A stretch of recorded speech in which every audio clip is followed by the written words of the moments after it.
Hey, if we haven't met, I'm Jay, and I'm a bit of a hi-fi nut. In the beginning of my hi-fi journey, I really didn't have a clue as to what my personal preferences were for speakers, let alone electronics. But journey is a journey because it takes you somewhere, a destination, and you grow along the way. Since the beginning, I've heard hundreds of speakers from budget to speakers that cost $500,000. Partially from my experience working at a high-end retail store in the past, and partially from this channel. And now I think I can confidently say that I know what I like when it comes to speakers. How about though, if your speaker that you're looking for in terms of sound, the looks, the overall feel of the speaker, does something that really clicks with you around 99.99% of what you're looking for, actually ends up costing way above your budget. And that's exactly what I have here today. The Sonus Faber Electa Amator 3 is a speaker that I have been eyeing for a very long time, about 2-3 years. It's a speaker that I really turn to all the time, set them up, play with them, listen to them all the time, even when I was working back in the high-end retail store. And just for reference, we had speakers that were like $130,000, $80,000, $240,000, and ridiculously expensive speakers. And I had the chance to really set them up and listen to them, but every time I would turn to the Electa Amator 3 on my spare time.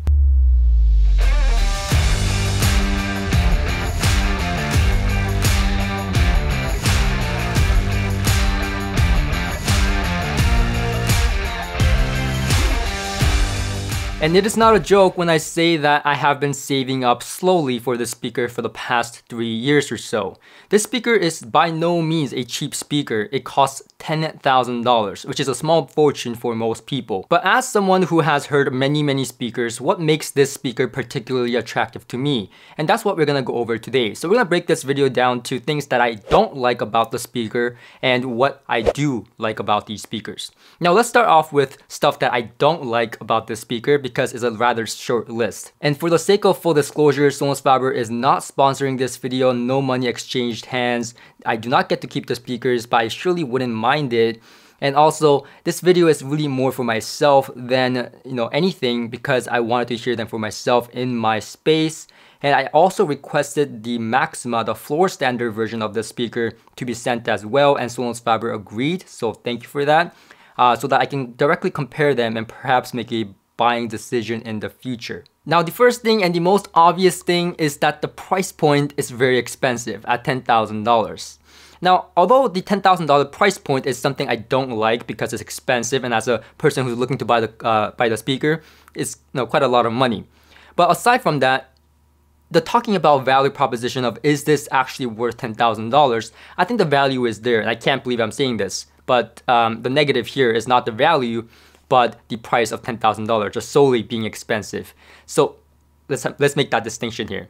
The second thing that I don't like about this speaker, and this is purely preference, is the white marbles on the speakers and the stands. Now, although I did like this white marble in the beginning, they came out with a Maxima, which is a floor standard version of the speaker that has black marble. And I just think black marble would just look way more gorgeous on the speaker, and black and that gold accent and the wood grain would just go extremely well. And that's odd to me because they have it on the Maxima, which is the floor standard version of this, like I said, but they don't have that as an option as far as I know on the Electa Amator 3, which is a bummer. Now, the rest of it are the things that I like about this speaker. It's quite a bit of a long list, so grab a cup of tea or something and let's get on with it. So the first thing and the most obvious thing, we'll start there, is the sound. Now, of course it's the sound. Sound has to be the first thing that really comes to mind when you're looking for a speaker that you can live with. And this speaker really is perhaps endgame in terms of sound profile that I really like. It hits like 98.5%, awfully precise. But it hits that close to my preference when it comes to a speaker sound. So how does it sound like, Jay? Well, the first thing that comes to mind is the overall tuning of the speaker and the neutrality of it all. Now, don't get me wrong, this speaker is not neutral, and the designer himself will admit that the speaker itself was designed to be colored.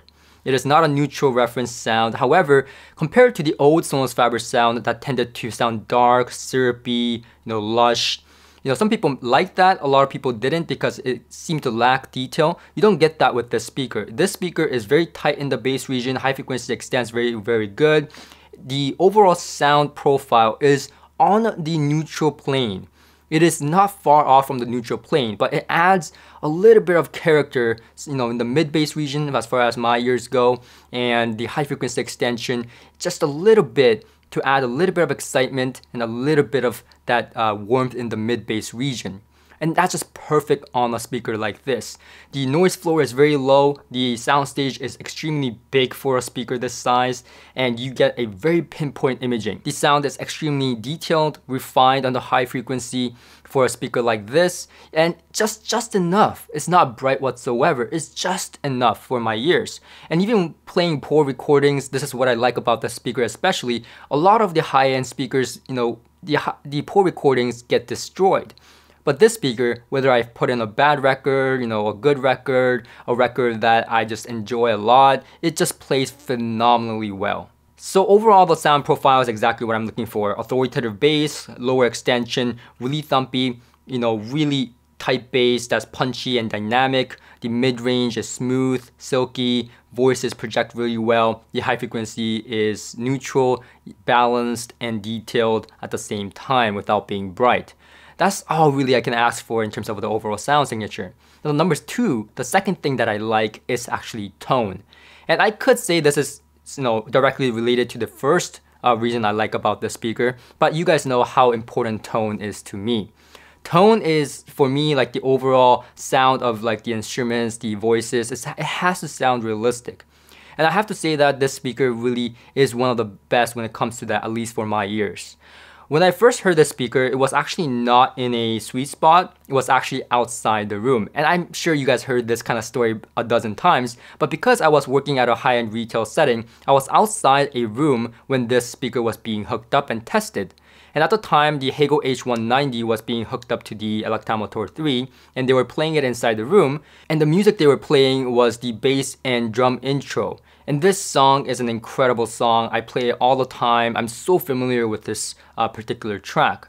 In fact, this is the exact same track that I tested the tone on the Totem speakers as well. But the overall tone, I still prefer on the Totems. However, there is a clear distinction between the two tones. While the Totems sound more realistic to me, the Sonus Fabers sound as if it's being played with a little bit of coloration that I like, a little bit more oomph in the mid-bass region, so to speak. It sounds less lean than the Totems, it sounds more full-bodied, and it gives you a little bit more of kind of like that little cheating effect. So overall, it sounds better than the real thing, at least for me.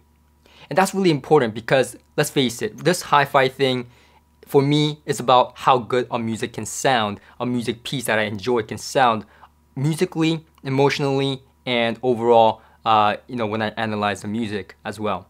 But this speaker really, really is better than real life in my opinion. Now, the third thing I like about this speaker is the history behind it.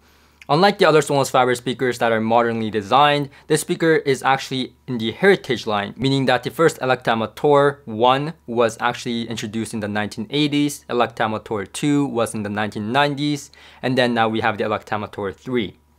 And I have to say, I've heard the Electa Amator 1 and the 2. I didn't own them personally, but I had friends that owned them. And it sounded syrupy, much more mushier, less refined.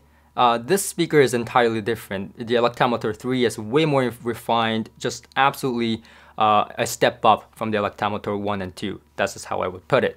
And the fourth reason I really like this speaker is that it's made in Italy. And I don't know if this is just a Korean thing in me, but growing up, I really had this nostalgic about made in Italy things. In Korea is a big thing. And the craftsmanship, we always used to say it's crafted in Italy, it is not made in Italy. So there's some type of nostalgic there and nostalgic value, but just being the fact that it's made in Italy just makes it more luxurious, at least for me. It's a land of craftsmanship. And the fifth thing that I really like about this speaker is the drivers being used. So the tweeter on this is the damped Apex Dome tweeter, and it's the exact same tweeter used on their $130,000 flagship speaker, the iyagi.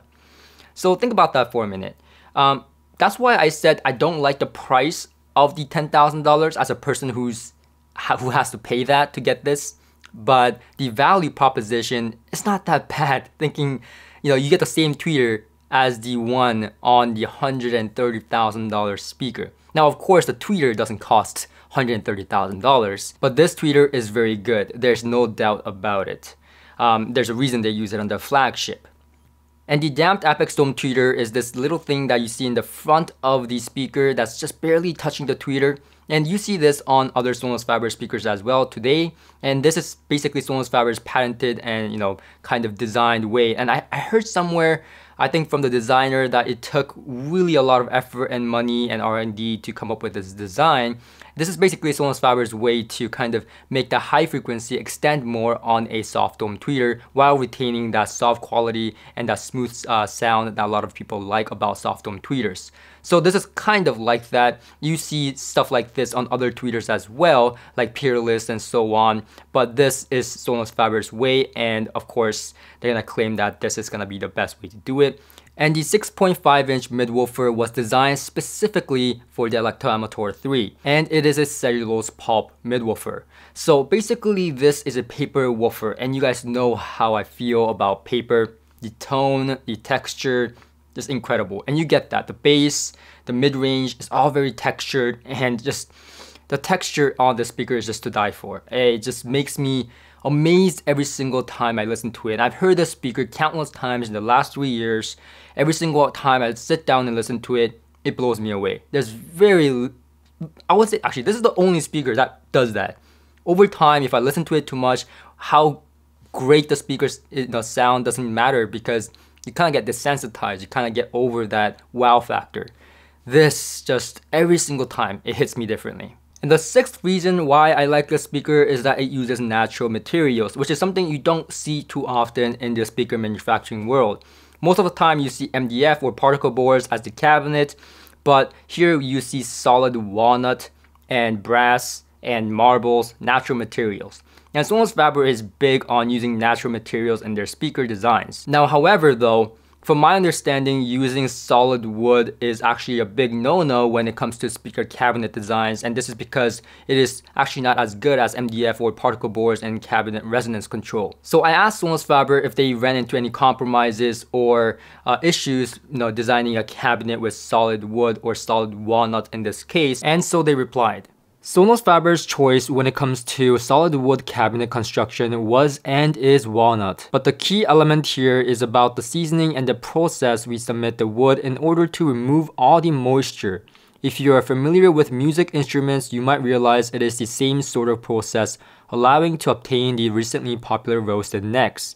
It's about placing the wood inside a big oven to heat them to the point that they become stronger and more stable. One of the advantages of this process when it comes to stringed music instruments is not having the need to adjust the truss rod so often. In electroacoustic, this process changes the resonance properties of the wood itself, and this treatment combined with the proper thickness, never below 2.5 centimeters, and with the right glue having the right compliance once cured, therefore allowing the cabinet to have the proper combination of stiffness and damping, allowing us to successfully use solid wood in speakers cabinet. And of course, there are hardships, and therefore they were not able to actually make a floor standing version, which is the Maxima that they came out with not too long ago. Back when they made the Electa Amator 3, they were not able to at that time. With upgraded software and more technology advancement, now they're able to make the Maxima. So I'm actually getting the Maxima in here to listen to because I'm kind of curious about that speaker. So we'll keep that in mind for now. But all in all, they were able to make a speaker with solid walnut, and they believe that they are designing an instrument rather than just a speaker. And real instruments are made of natural materials, and therefore they're crafting a masterpiece. Now, the seventh reason I like this speaker is that it's relatively easy to drive. It's 88 dB in sensitivity. It is a 4-ohm load, but it's sensitive enough and easy to drive enough to be powered with an 8-watt single-ended tube amplifier. So low wattage tube amplifiers all the way up to solid-state amplifiers that outputs a lot of power. I've tested both. I've tested Class D amplifiers like the NADC 298. I've tested a Stark Audio AD4.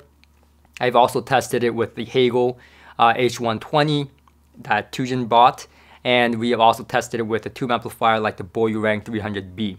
Now, while I enjoyed all of it, my favorite pairing was perhaps with the Stark Audio, and the second being the Hagel H120.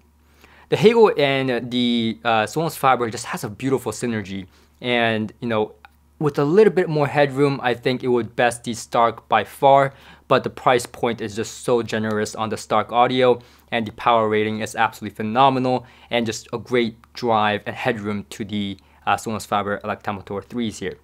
And the 8th reason I like this speaker is that even though it's back ported, the placement is not that sensitive. And maybe that's just me because I've been playing around with the speaker for the past 3 years, placing them in and stuff like this.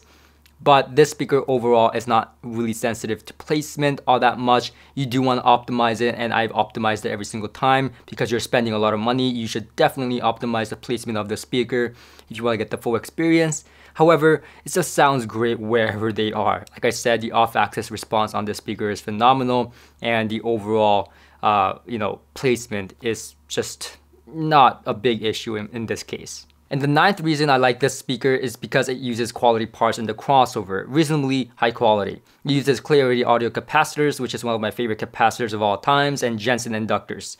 So that's, to say the least, fair quality in a speaker like this. Oftentimes I open up a high-end speaker and you have no idea how many times I'm so disappointed because the crossover components are just not on par with the overall speaker design. Looks gorgeous on the outside, inside just doesn't cut it. On this speaker, it's quality inside and out. And the 10th reason I like this speaker is the little attention to details and the overall aesthetics, from the wood grain to the gold accents using brass, the marbles, the overall craftsmanship, the leathers using the front real leather and the back. You don't even see the back, and there's leather.